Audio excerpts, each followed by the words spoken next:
In 2024, China pulled off one of the most ruthless economic power plays of the decade. They weaponized computer chips, something no one thought could ever happen. This turned out to be a $500 billion retaliation move that had been brewing since Trump slapped tariffs on China back in 2018 during his first presidential term. And the entire global tech industry found itself caught in the crossfire. But what exactly does this mean? How will it impact China and the rest of the world? Well, let's trace it first back to when the news came out. The US had fired the first shot with its semiconductor sanctions, but as you'll find out later, China's counterattack changed everything. I'm going to explain how it all played out, but the big deal about it is that what began as American economic pressure would become full-blown tech Cold War.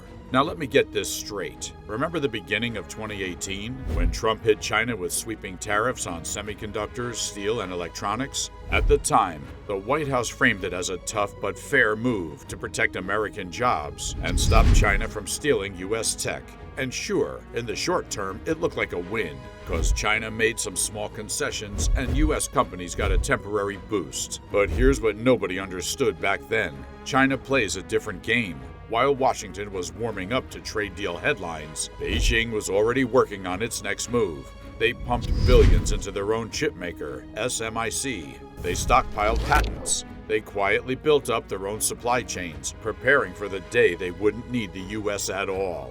The message was clear. You want to fight? Fine, but don't think we're ever going to lose. Fast forward to today. China is rewriting the rules of the game.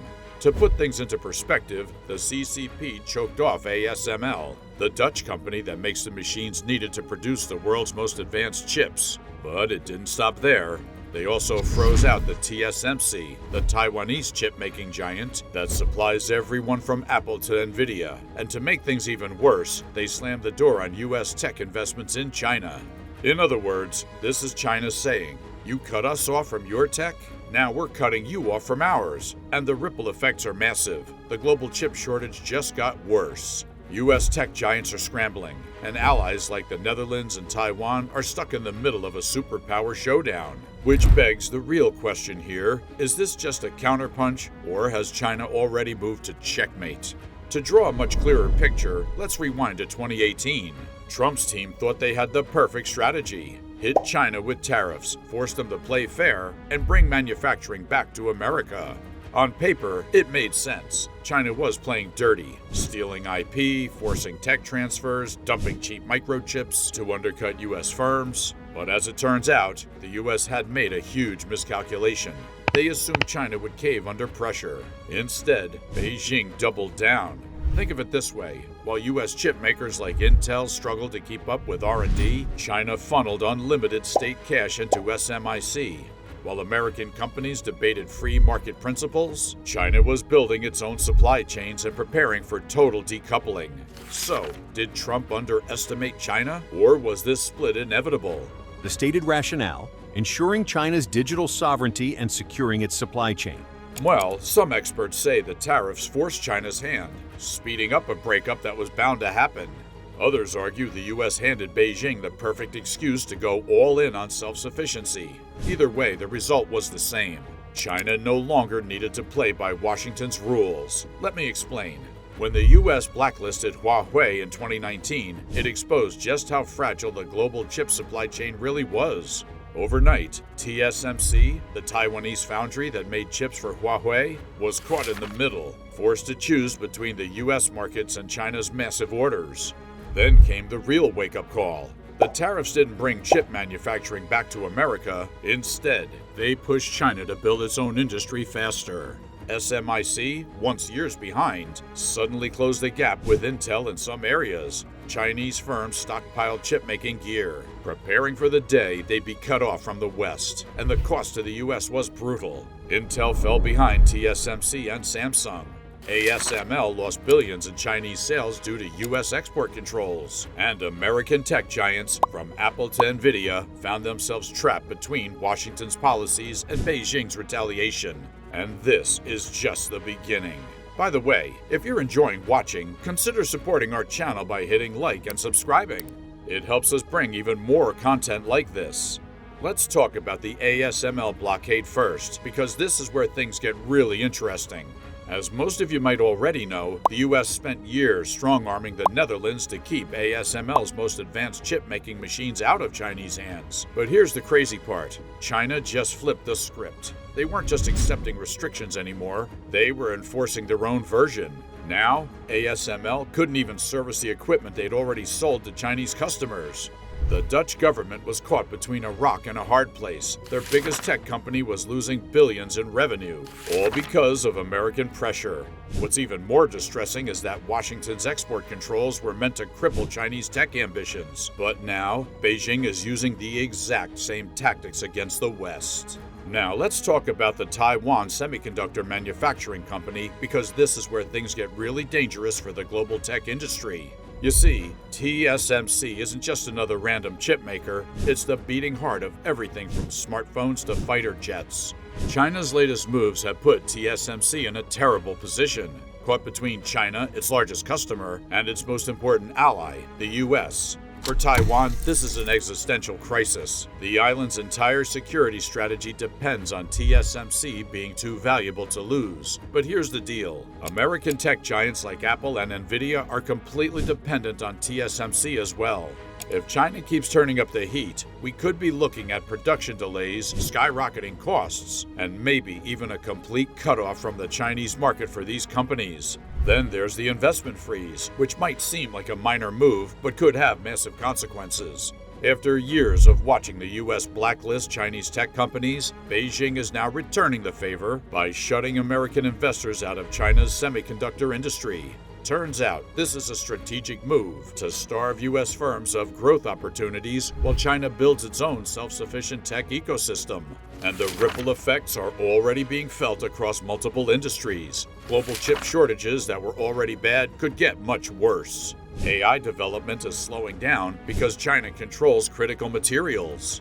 Even defense technology is at risk, since so much military hardware relies on chips made in the East. So, are we seeing a repeat of the early 1980s play out? Looking back at the 1980s US-Japan chip war reveals some shocking details. Back then, Washington was losing its nerve about Japan's rapid rise in semiconductor technology. Companies like Toshiba and Hitachi were out-innovating American firms, so the US responded with tariffs and export controls. Sound familiar? Companies like NEC, Toshiba, and Hitachi were leading the global market, thanks to both innovation and a government-backed strategy. But you see, Japan ultimately folded to American demands because they were a US ally with a much smaller economy that depended heavily on the American market. China, however, is playing a completely different game. In fact, China is a strategic rival with an economy nearly matching the US in size, and they're building their own self-contained tech ecosystem. I think we can all agree that the US only won the chip war against Japan because Japan chose to concede. But China is showing zero signs of making that same choice. In fact, China is digging in for a drawn-out battle over who controls the technologies that will define the 21st century. So where does this all end? Let's be real here. The US tech sector is scrambling right now. You've got Intel and Micron trying to ramp up production back home. And sure, Biden's CHIPS Act is throwing $52 billion at the problem. But as a quick reminder, this is an industry that takes years to build. In reality, the all-new American fabs won't be fully operational until 2025 at the earliest. Meanwhile, China's not waiting around. They're pumping out mature chips by the millions and catching up fast in advanced tech. Banning government agencies and major state-backed firms from purchasing chips from U.S. manufacturers, including Intel, AMD, and Micron. The truth is, the tariffs meant to protect U.S. tech supremacy might have actually given China the perfect blueprint to achieve self-sufficiency. They saw how vulnerable they were and went all in on fixing it, while American companies got complacent. Now, looking at the bigger picture, the fallout for U.S. allies is a total mess. On one hand, the Netherlands have got Washington breathing down their neck about export controls, and on the other hand, China was ASML's golden goose, accounting for nearly 15% of their sales before the restrictions hit. Then there's South Korea and Samsung, who are desperately trying to play both sides. They need the US market but can't afford to lose China either. Sounds like trying to pick sides in a conflict they never asked for. So, is this China's Sputnik moment, or is it all just another huge bluff? Well, it looks like it's both. On one hand, SMIC just shocked everyone by producing 7nm chips despite US sanctions. On the other, they're still years behind TSMC in yield and efficiency. But looking at the bigger picture, it doesn't really matter if China's tech is slightly inferior right now.